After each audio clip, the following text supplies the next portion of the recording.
On Thursday, February 1st, the Seahawks held their introductory press conference with new head coach Mike Macdonald. What stood out from his opening remarks? While he has clear plans for what he intends to bring to the Seahawks culture, does he have a clear plan for what the Seahawks will do at quarterback? We discuss his thoughts around continuing to call plays on the defensive side of the ball. Plus, we talk about some awkward moments from the press conference, including the wardrobe choices. Finally, the important question, is Coach Mike even old enough to know which singer he shares a name with? We get into all of it right here on the Seahawkers podcast.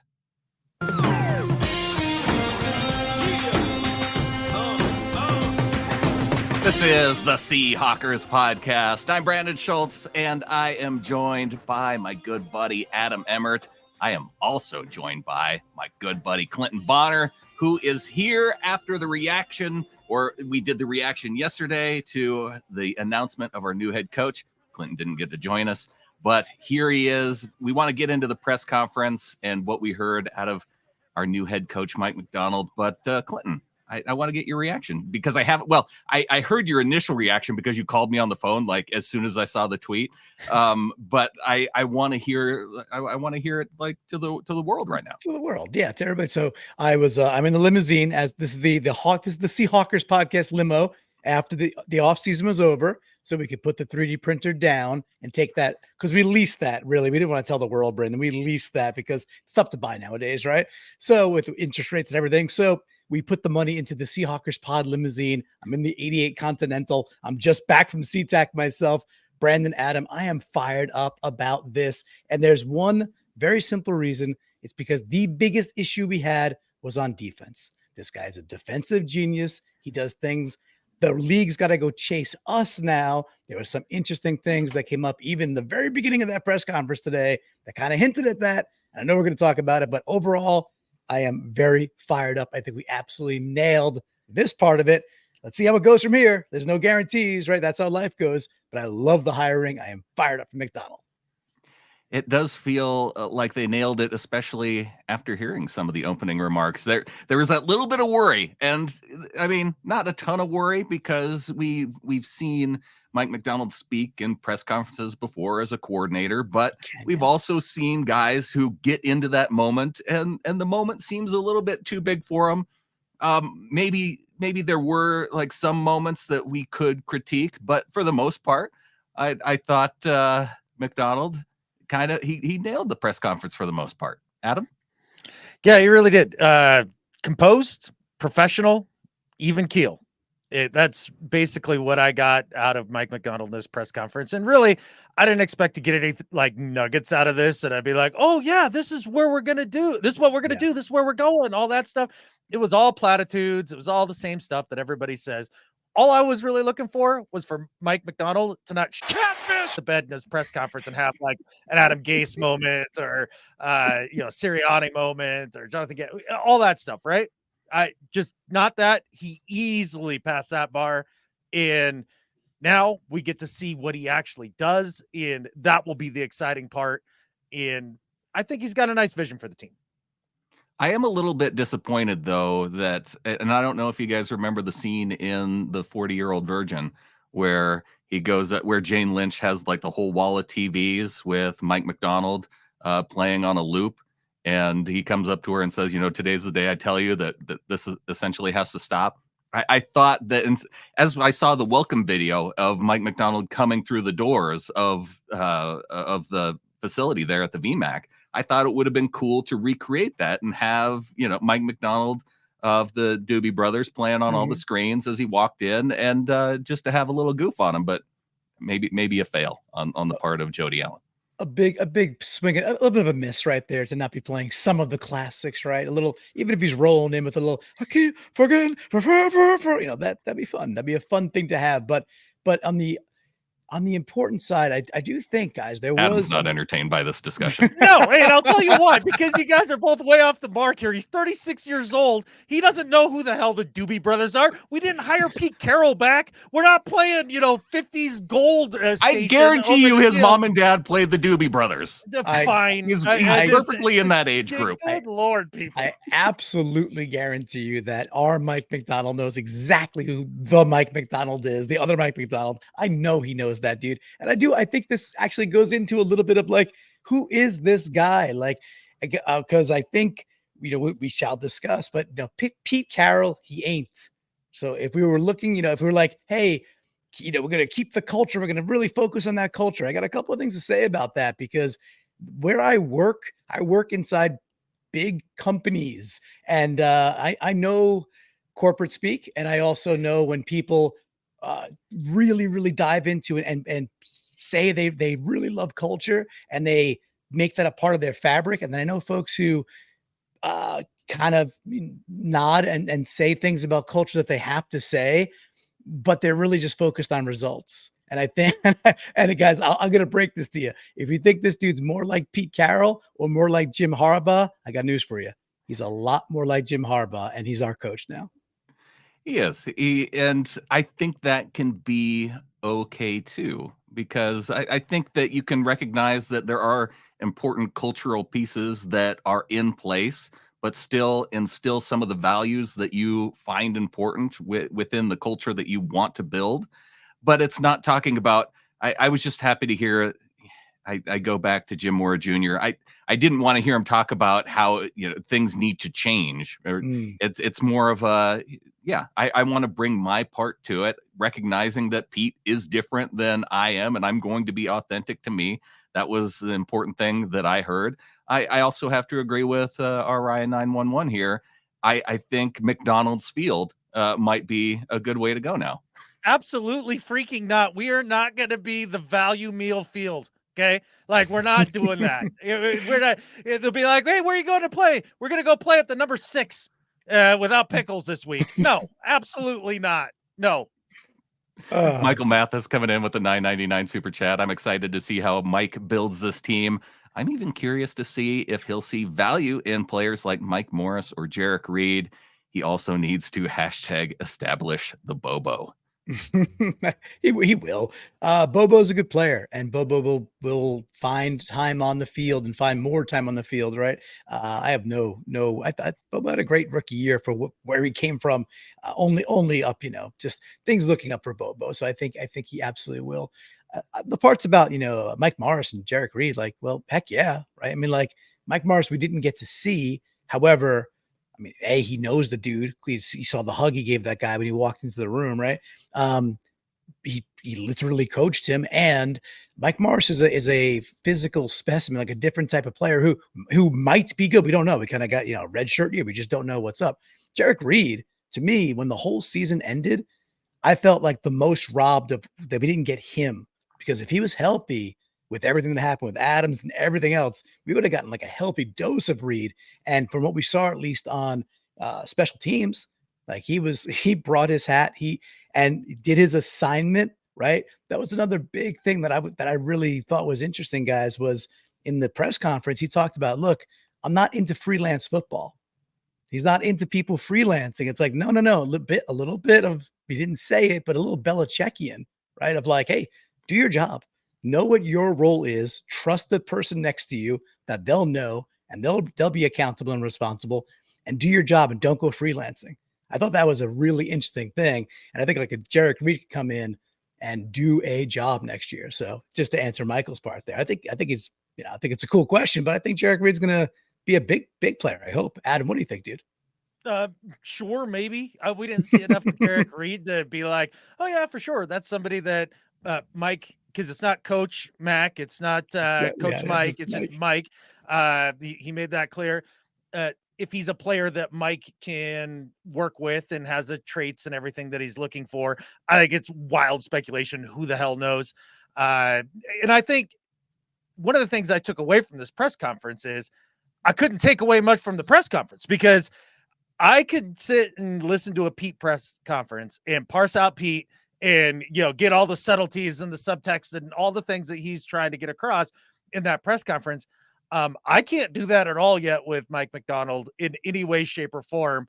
I would like to think that he likes Mike Morris a lot, considering that he was a part of that Michigan Wolverines team. Although he played him outside on the end rather than inside, like Pete wanted to play him. We'll see what that looks like. Pete had asked him to gain weight and all that. Who knows? But you mentioned the assignment football thing, Clinton, and I really liked his explanation of that entire thought process. He was like, look, we do lots of complicated things. Mm-hmm. I boil it down so it's simple for the player. So while we may have a big, complicated scheme, your particular job is simple within that complexity and make it easy for them. And then we're going to explain the why to everything. I think a lot of coaches just tell you to do stuff and you're just supposed to do it. That would not work for me as a human. If you don't give me the why, you ain't going to get crap from me. Like I need to know the why.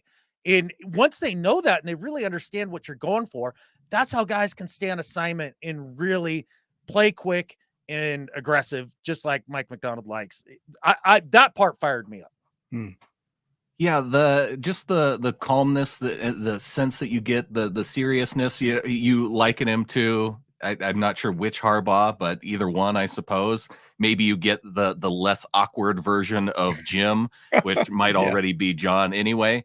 But I think that's a fine demeanor to have. It's just, Jim Harbaugh's weird. Can we talk about Weird John at the beginning of that press conference, talking about being creepy or something for some reason? Talking about that. I don't know. Did he hire a cheerleader as a spy or something to go after Mike Macdonald's inner workings there and find out what makes him tick? John had some weird stuff he was saying early on in that. He mentioned, I think he was making a joke referencing the fact that Mike's wife is a Ravens cheerleader. Or was a Ravens cheerleader. Okay. That scene missing when you don't have that context. Like because he said the words, I creeped out his wife. I'm like, these are things you probably don't want to say. Like, what did you do, John? What did you do? Like, that's what I wanted to know. But he still got his man, so that was cool. John was. I know. Jason had that question earlier too in the chat. What was that cheerleader's remark about? And I think that's the background, is knowing that his wife is a cheerleader, was a cheerleader. Interesting. Okay, that's interesting stuff. So Brandon, there was another piece for me too that stood out fairly early on. I don't know who the reporter was who asked it. Tough to hear because that's how press conferences go. Still, they haven't figured that out. That needs to be job one for Mike. That needs to be job one for Mike. Is getting mics for the reporters. Good Lord. It's in the name, right? It was a female reporter, and she phrased the question and said something along the lines of like, well, I think it was like, oh, all your players love you, your ex-players of the Ravens, they're coming out, they really love you. And then she said, like, being a player's coach, she said, and then she asked the question. And Mike's response, Coach Macdonald's response was, he goes, oh, he's like, I've never been called a player's coach. And then he answered the question. I'm paraphrasing a bit, but he was like, again, where that juxtaposition versus what Pete is, like Pete is the definition, the epitome of a player's coach, right? Culture and everything that he does from like a empathetic relationship with the players. And he was just like stone cold. He's like, yeah, I've never really been called a player's coach. And then he went on to answer whatever the question was. I was like, that's something. Like, to me, Adam, you were saying that you weren't sure about how to parse some of those things.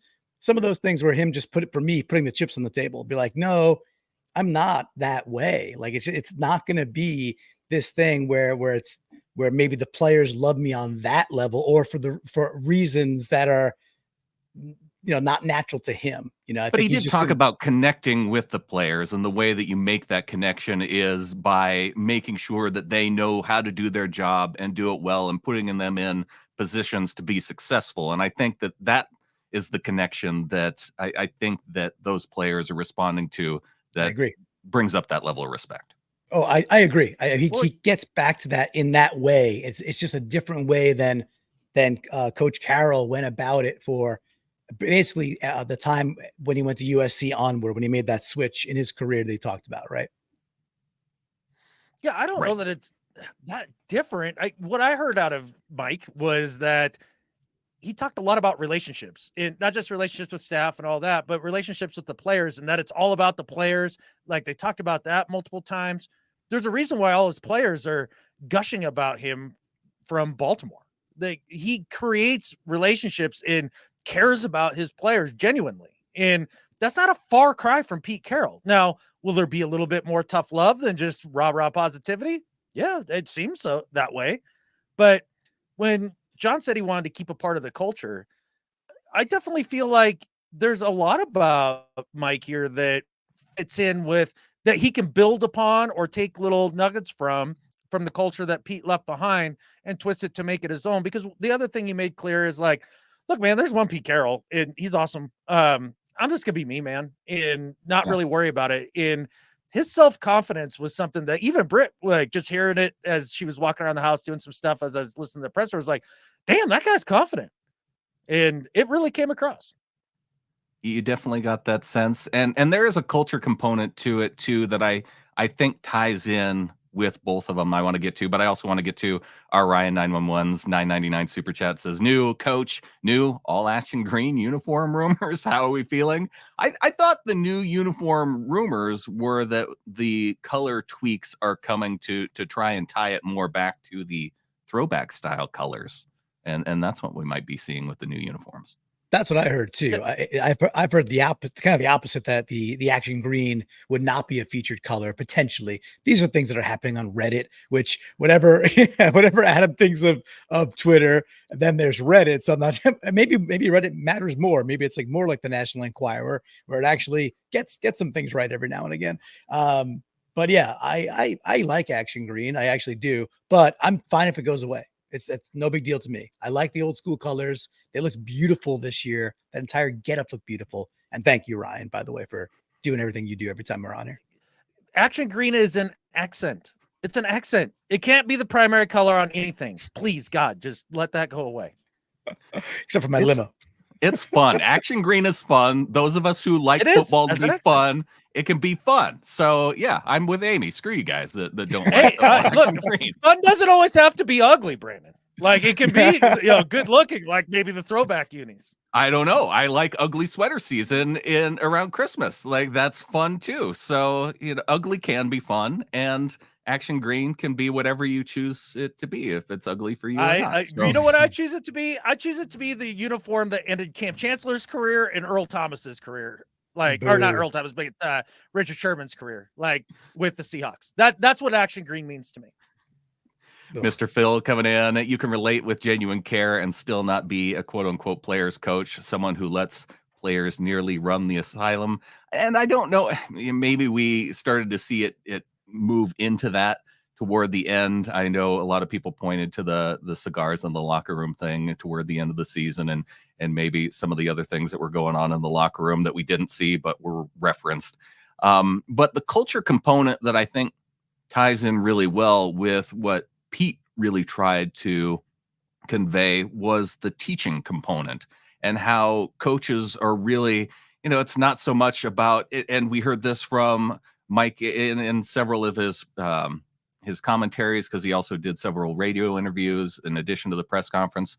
But he talked about not being so much of an he thought that when he got into coaching, it was going to be heavy X's and O's type. That's what a coach does, right? Is it's all about the X's and O's. But then he got into it and realized, it's more about that relationship component. And I guess I drew that comparison more of the teaching component too, of really trying to get across what the players need to be doing in a particular moment and making the connection that way. So I think that that's also a component of the culture that Pete Carroll tried to get across, and find coaches who are really good at the teaching part of it. And so, yeah, I'm excited that part of it kind of gets to continue. The piece for me that I agree that there are a lot of similarities there. I do think there's going to be some pretty stark differences in the approach when it gets down to the individual level. And then when Macdonald is with core groups there, and you hear Patrick Queen talk about him and say like, hey, nobody cares more about the small details and the executional details, which goes back to Adam. You talked about it earlier. the ability to take complex systems and atomize them into discrete tasks that need to be done and be done at time with trust. And then the whole system works. This dude's I work with folks like this, man. This dude's a systems engineer, like through and through. And his culture, it's a different type of culture. It will care, but he cares about the machine working flawlessly, because that's what it takes for this to go. And this is not a bad thing. It's just different. It's a different touch than what Pete's going to bring to the table. And I think it's going to manifest itself. And like his answer to the Stacey and Bump was like, look, or actually the press conference was, look, we got a good culture here. Like you said, Brandon, we got a good culture. I'm not going to mess with that. And again, for me, that screams someone who just goes, that's not what I really care about. What I care about is accountability on individual levels. And then when we get that, we're going to have a culture of winning. We're going to have a culture of like doing things really, really crisply because we know our stuff. It's just a different type of culture. I'm telling you, dudes, it's going to feel a lot different. Not to say good, better. I'm just saying it's going to be wildly different than what Pete brought to the table. That's my first interpretation after seeing Macdonald. We need to go back to more of the surface level things like Gambling Goat is talking about here. Are we just going to gloss over the fact that Macdonald was wearing an athletic hoodie under his sports coat, styling? He did explain. He explained how this happened. Apparently, he was trying to coordinate with John in terms of casual versus business, and they got that a little bit mixed up. And because I think we saw at the actual signing that John was in a hoodie, like a literal hoodie, while Mike was in a suit. I don't think he was wearing a tie though, so it was relatively business casual. And then they ended up not being able to coordinate because John goes with the sport coat with the unbuttoned shirt, and then he goes with the hoodie, but then throws on the jacket, I guess, to make it a little more formal. So yeah, I think that's how that happened. Yeah, Adam, what do you think about that look, Adam? I think we saw it a little bit from some players this year. Do you like it, or are you anti jacket with the hoodie?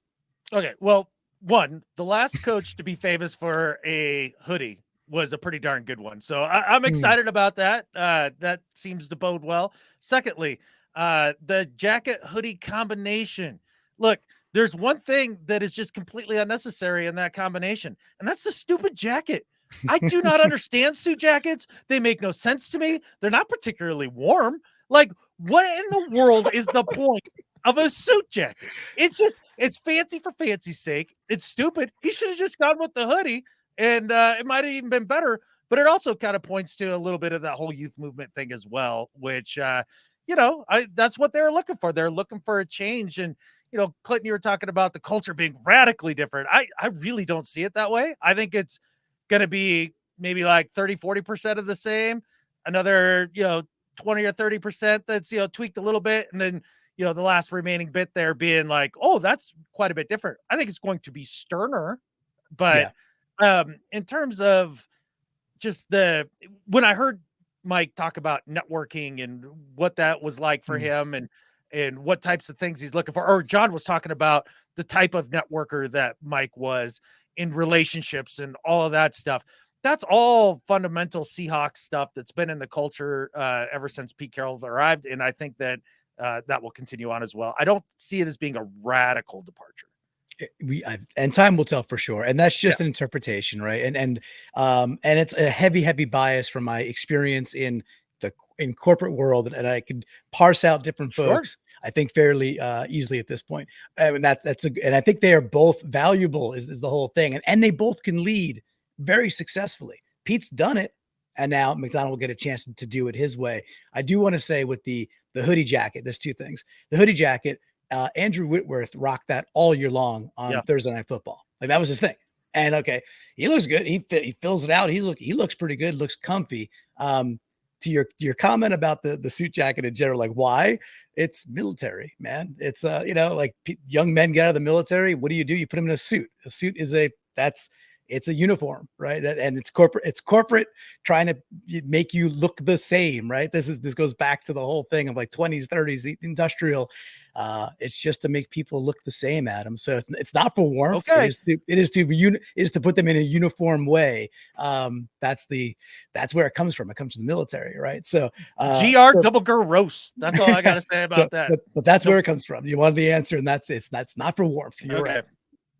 Yeah. I just like the idea that he was like intending to go with the hoodie, and that's it for the initial press conference. I like his instincts there, and yeah, maybe he messed up by throwing the jacket on and having that addition. But that's we can critique that part of it too.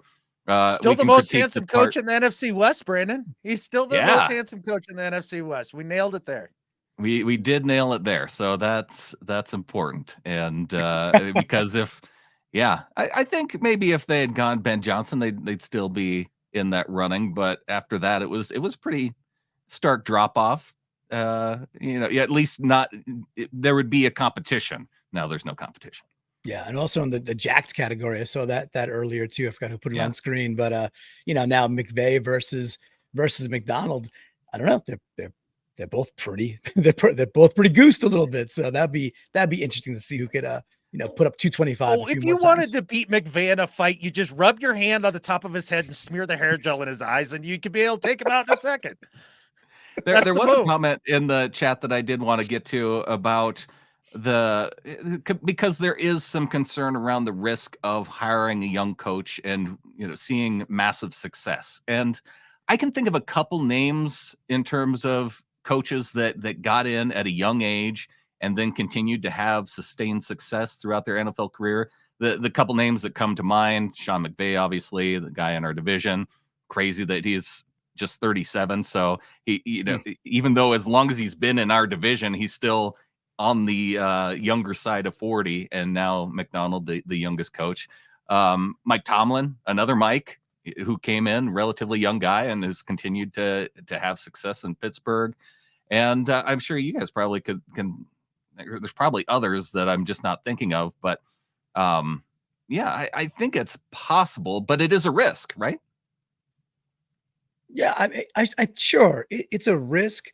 I don't know. I don't look at age as some predetermination of the experience you need now. It could be, certainly there's things that I've learned, whatever, in my career that I just didn't know before. I had to learn some things the hard way. However, his path has been fairly accelerated, right? And it's not like it's not like it's nothing happening until now. He talked about in the press conference as an intern, he's walking down the hallway and who's the Ravens GM that he's Newsom, right? Ozzie Newsom. Yeah. And he's, so you're rubbing elbows with these all-timers. Then his pedigree, Adam, you talk about pedigree the whole time. It's a different type of pedigree, but it's certainly still pedigree. He's been around this game for long enough. And, it's something about timing too, guys, right? Like we talked about edge chasing or chasing edges. That's what he wants to set from almost like a mental state for the team to be continuously pushing and innovating on the edge of keeping the rest of the NFL off balance. Cool. You're probably not getting that from a 65-year-old. You're probably just not, because they're probably set in some of their ways, or even not 65. You're probably not getting that from a Dan Quinn. And you didn't even get that from a Robert Saleh. Like Saleh came in and he has the way he does it, which is a kind of a Pete ball. Like we're going to line up. We're going to be better than you. We're going to keep it pretty darn simple. And it's effective when you got the bodies. And I think what Macdonald is trying to show is that you could be very effective with, a more flexible, a flexible band of brothers out there. And we'll see if that repeats itself with the Seahawks as it did with the Ravens. But yeah, I'm not worried about the age, guys. I'm really not. I don't think it's advantageous or a disadvantage. I just think he's a dude in the moment, and he's setting standards for NFL defenses right now, and he's our guy right now. And I think that's a good thing. Yeah, I don't think the age thing. Boy, this thing has been blown out of proportion so much. I mean, we've heard almost everybody come on and be like, "Oh, we've gone from the oldest coach to the youngest coach," and it's something to say, and I get it. Like I understand that and everything, but In terms of, well, is he too young? Well, I don't know. Has he had success everywhere he's gone? Oh, he has. Did he learn how to do this under the Harbaughs, who are inarguably great coaches? Yeah. The last 2 years at the highest spot that he has achieved to this point, did he kill it? Yep. I mean, if all that comes together along with 10 years perfecting your craft and getting to however many thousands of reps it is that Malcolm Gladwell says you need to have mastery, like, he's there. Just listen to him talk. This guy is not over his skis. Like, in this moment, you see so many dudes that get hired and they get that Adam Gase look, right, through that first press conference. And he's just kind of like, yeah, no, here I am. We're going to do some cool stuff. And sometimes I get a little monotone. I'm going to have to watch that. But Yeah. other than that, it's going to be good. And yeah, the age doesn't worry me at all. I do think, Clinton, you talked about once you get to a little bit older as a coach in setting your ways or in any profession, it is hard to be innovative, right? And so all your experience at some point becomes a negative because things have changed so much around you. And especially in the last couple of years, it feels like, especially with younger players and connecting to them, that's where I think the age matters. I think that's changed a lot in the last couple of years. And I think that's going to be super helpful for Macdonald. Mm.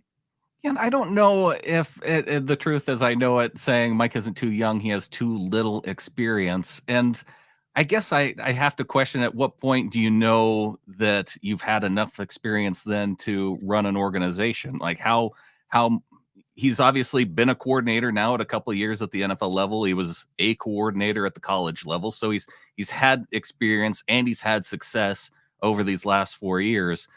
It is a risk. And so I can definitely understand the point and being concerned over the risk of going with a young and kind of because it's, I guess, 4 years of proof. If that's not enough, then I guess what it makes him a strong candidate then is listen to him, the way that he sees the game and the things that he has been doing over the past 4 years makes him a strong candidate because the performance is there on the field. Yeah, 100%. And I, on screen, we got the truth as I know it. Thank you, by the way. The comments are good. And he's saying, please explain how 2 years as a coordinator and 8 years of NFL experience makes a strong candidate. And it's, again, it's likely not the for me, it's not the combination of saying you get to some magic number of years and you can't take away the time or not say the time in Michigan was not successful. He's really successful there too, at the highest level of collegiate football. The thing for me is it's just more that if we're getting a brand new coach, which we did, are we looking for what's the apex this organization could be? The highest ceiling, I think, is with a guy like this. Macdonald, here's the deal. He might flame out in 2 to 3 years. That is a very possibility, right? He could be Staley. Adam, you talked about it. You went into all the numbers and said, look, are we sure we want to get rid of Pete? Because it's about a 30% or so chance that we're going to get this right. That's 3 out of 10. So to the commenter's question there, we don't know, but I don't think it's some magic elixir that gets you to some number that says, okay, he's qualified now. It's simply listen to the dude as we can. We're just getting to know him. Look at what he's done on the field professionally. And is he an innovator? Is he pushing the game forward? For me, it's like check, check, check. He gets the chance. He was my number one dude. He might flame out, but it's still a good risk to give this guy the chance, in my opinion. Brandon, I'm not sure if you feel, or Adam, you got it. Yeah, just two things to that. Yeah. Like, number one, how do we know that 8 years doing assistant stuff and everything they did in 2 years as a coordinator doesn't make him a qualified candidate? Like, what makes you say that absolutely says that there's no way that he can be qualified to do it? Like, I mean, unless you sat there and interviewed him, you can't say that. You really can't. And then also, the proof is in the pudding going along the way. And what makes him if I'll tell you, the eight years and then 2 years being a coordinator, you put all that together and that makes a strong candidate, not because I say it, not because Clinton says it, but the league has spoken. Like he was somebody that was in high demand. That is without doubt. So he's a strong candidate. Like there's no two ways to parse it. It's just, it is what it is. Now, guaranteeing success, just as Clinton put it, can't do it. This could be a total disaster, a rolling dumpster fire. And I don't think it's going to happen, but it might. Yeah.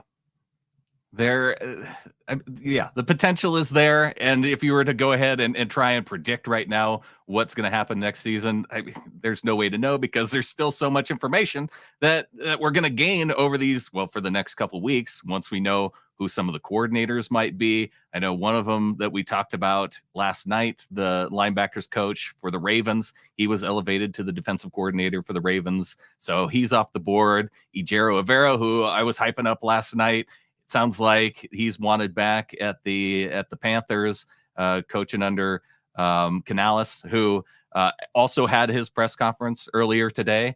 And yeah, there's another young candidate who doesn't have a ton of experience, but a guy who, man, I don't know if you guys watched any of the Canales press conference or heard some of his commentary, but it sounded so much like if we were going to go for Pete Carroll light or to try and continue that on, like he talked about it being all about the ball. And so it was like all of that same Pete Carroll stuff kind of wrapped into his press conference in Carolina. And so it was interesting to listen to. But again, it kind of, when you're talking about it, Adam, how the league has spoken.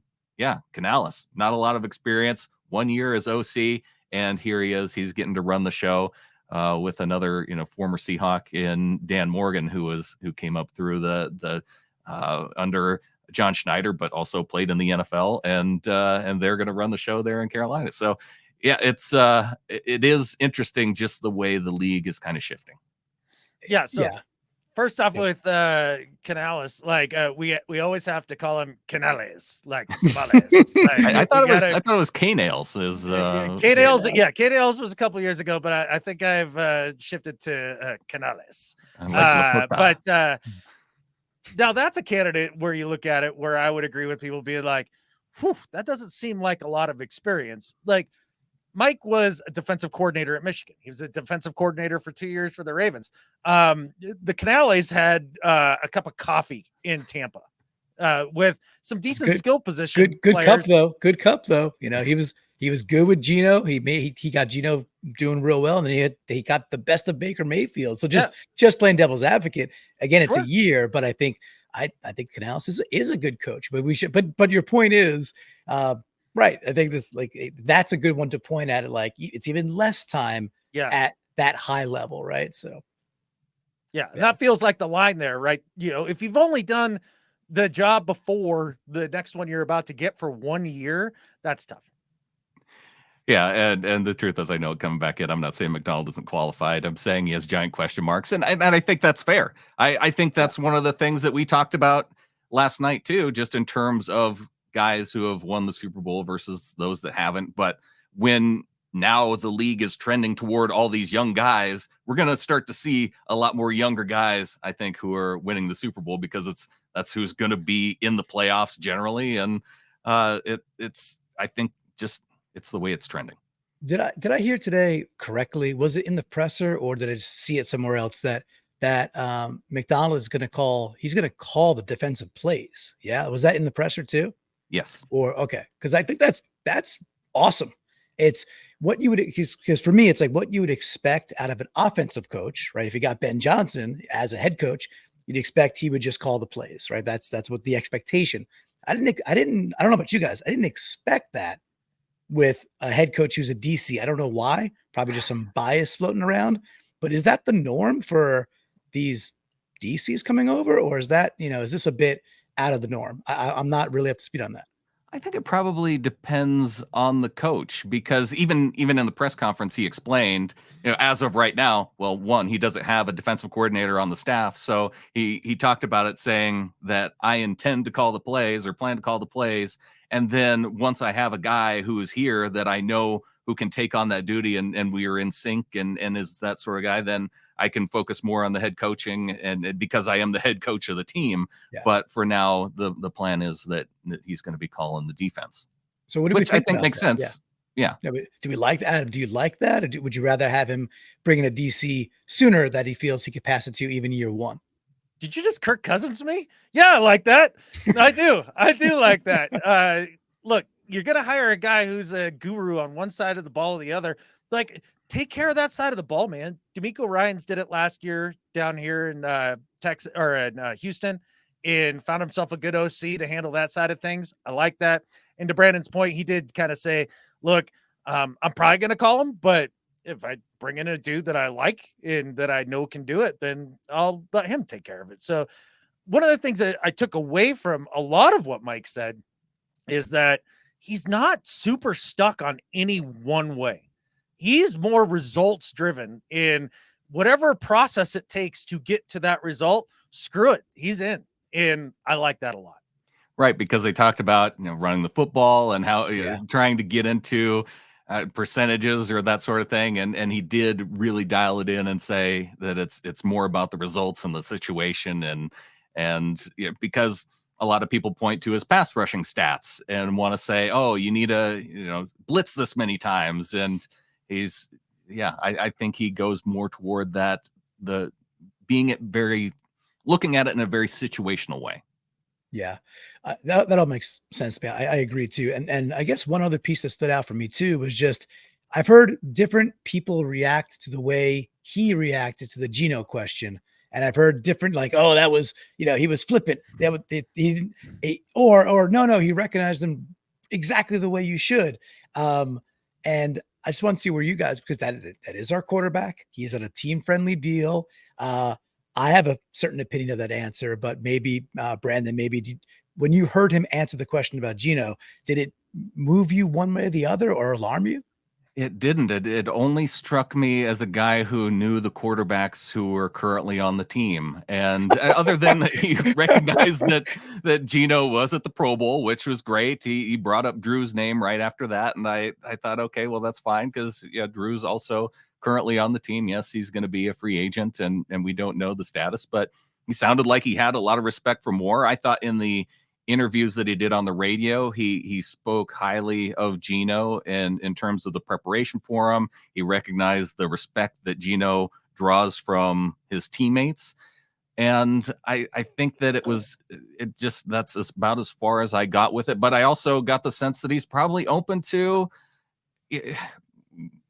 finding a quarterback in the draft. So I don't think he wants to make a set in stone, like make the announcement today that Geno Smith's our starting quarterback week 1. Yeah. How about you, Adam? Could there be a bigger nothing burger? I mean, literally the guy was just like, oh yeah, Geno's here. He's off of the Pro Bowl. There's Drew. And quarterbacks. We like to build around quarterbacks because offense is important. You got to help out the quarterback. He's the most important guy. Platitudes, dude. There was nothing of substance in there whatsoever. Now, with that said, like, all I'm saying is that he's gonna take the quarterbacks he has on the roster. He's gonna get them on the field. He's gonna look at them. He's gonna make his own decisions, and then he's gonna go from there. Like, I don't know what else you're supposed to take out of it. I wouldn't expect anything different from a new head coach either. So I don't know. Like, I have a slightly different tweak to that, right? A little different approach. It's to the positive. So if I enter that press conference not knowing much about Macdonald and what he may or may not do with Geno, and I watched just that press conference, and I have to lay a bet, am I more assured or less assured that Geno Smith is our starter next year? I'd say about 20 to 25% more assured that Geno Smith starts for Seattle next year. And this dude is a wry, very sharp individual, right? So for him to parse it out and go like, yeah, we got Geno, like he's at the Pro Bowl. Like people like this, Pete uses lots of words. This guy doesn't use lots of words. So I think he's a little bit more careful, a little more selective. Him saying that, I think is like ding dongs. We have a Pro Bowl quarterback 2 years in a row and on a team friendly deal where I'm here to go win games. Like, and by, hey, we got a great culture here that I'm not going to mess things up. Things are pretty steady Eddie on culture. Same answer. the same answer, guys. Geno Smith, he's going, and if just from that alone, I think I'm able to glean. Now he likes what he sees in Geno. It's probably a reason he's here, because he can get to success probably quite a bit quicker and have put an offensive person in there with DK, with K9, with Lockett, with JSN, with Geno, with Abe, and be like, yeah, we'll figure that out. we'll be fine there. So for me, it struck me that way, dudes. I did get the sense that he sees it as an opportunity to win now. But I think any coach is probably going to say that at their opening press conference, like, oh, well, we're probably going to overhaul the roster and take a few steps back. And, maybe we go 5-12 and then we can build through the draft. I don't think any coach is going to say that, even if they're looking at that as a potential situation. So I think you can read into it what you want, and based on your priors, Clinton, and that's fine. But, I didn't get it. Well, the only reason I disagree with you, Clinton, is I said a number of podcasts ago that I think there's nearly 100% chance that Geno Smith is the starter next season.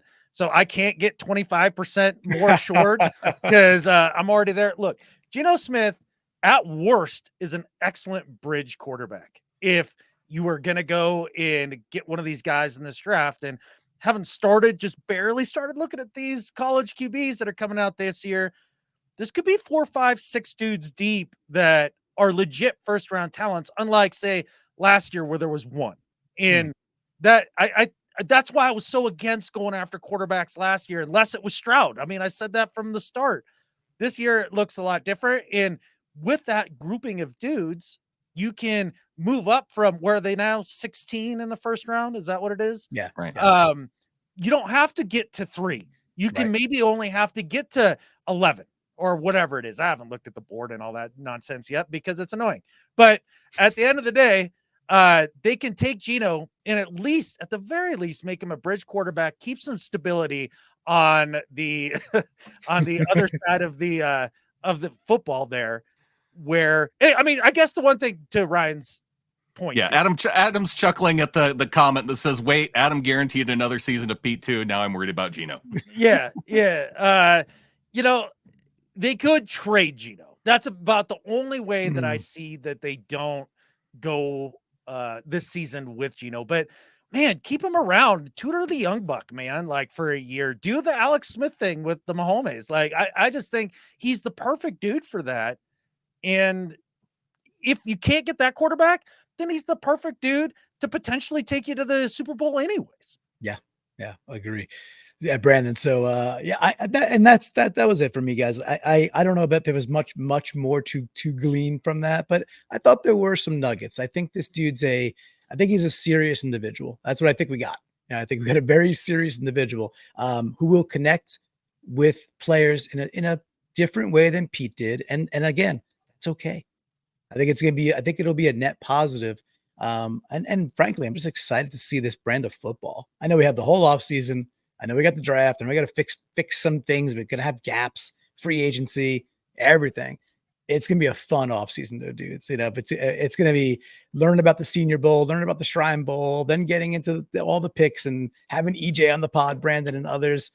This is going to be a blast, man. But once it starts to get time to form up in like August, and then we start to see what this could look like, even as vanilla as it might be. I'm just excited about this pick, guys. Very, very excited.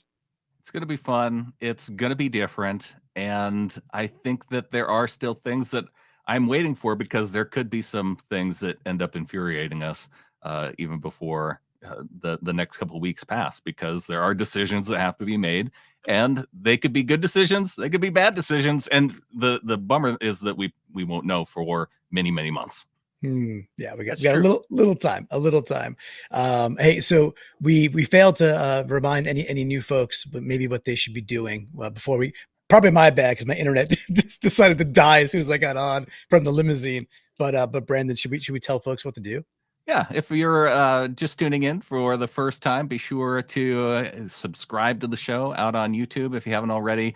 You can also find us on any of the podcasting platforms. Just search for the Seahawkers Podcast, and that way you can get those episodes audio only if that's the way you like to listen, and get them in your podcast feed as soon as they come out. And if you've been around, you want to help support the show, getintheflock.com. That way you can help support the show. We have a Discord and you can get in there. And yeah, it's just a fun way. We all chat and through the Discord in the off season. And yeah, just a fun place to be. So getintheflock.com is a good way to find yourself there. You betcha. And if you could do that for us, it'd help generate a little revenue so that we can bribe Clinton's local internet guy to fix whatever's going on there. That'd be very helpful for us. Well, I told you guys, we have zero sum internet somehow, some way between 3 different geolocations. Yeah. Now that Adam has gotten better internet, it had to come from somewhere. That's right. This time it's me. So it's just what it is. The laws of thermodynamics also apply to the internet. That's it. Mr. Phil. I don't even know if that's thermodynamics or not. I just was throwing that out there. I don't know. It sounds like things are digressing to entropy here. So maybe we should hit the eject cord anyways. And I think with that, there's only one thing left to say. Go Hawks. Go Hawks. Go Hawks.